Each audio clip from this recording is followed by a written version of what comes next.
I'm Dr. Thomas McKenna. I'm a program officer at the Office of Naval Research.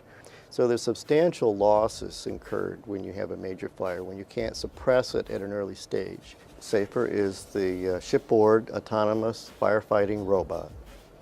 And this is a program that's been going on for about 5 years, basically to develop a humanoid capable of fire suppression.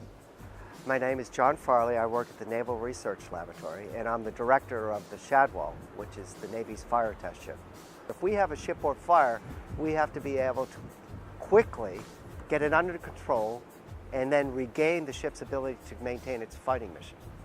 You know, we have not only the ship, but we have ordnance on board, and we have a lot of flammable systems on board. Sometimes it's hard to keep the sailors up to the latest as far as training is concerned. Or sometimes they could create an environment and make it worse. Now the robot could be trained and constantly updated to make sure that the conditions are not as bad as what a human could make it.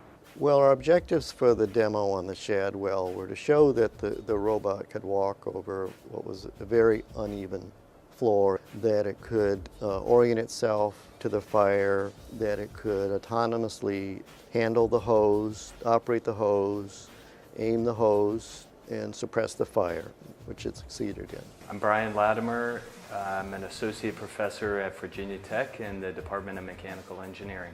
I think robots are well suited to be sent into those environments, and bipedal humanoid robots are particularly good for those applications because even in the tight, confined conditions that you might have inside of structures, these types of robots can be designed to maneuver in those conditions.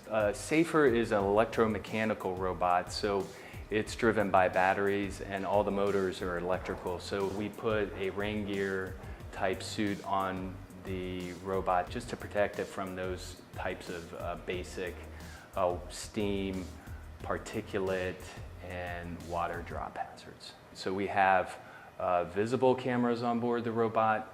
We have something called a LiDAR, which is a rotating laser that gives the location of the points in the field of the view of the robot.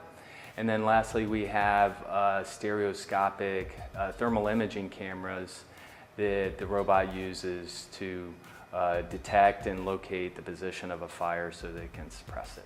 We combined the notion of smart sensors in the spaces, microflyers that can fly even in smoke, go through those extremely narrow doors, that it could locate fires and operate in those hallways even in dense fire smoke.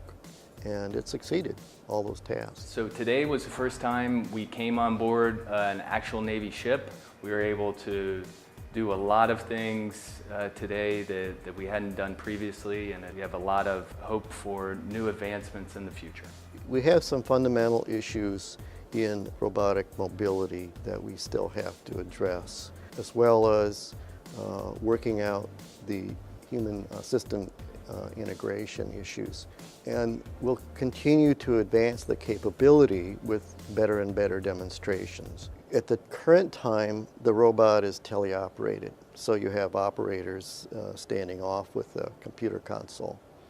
Where we intend to go is to have a combination of natural language and gesture control. The robot has gone through amazing transition within 4 years.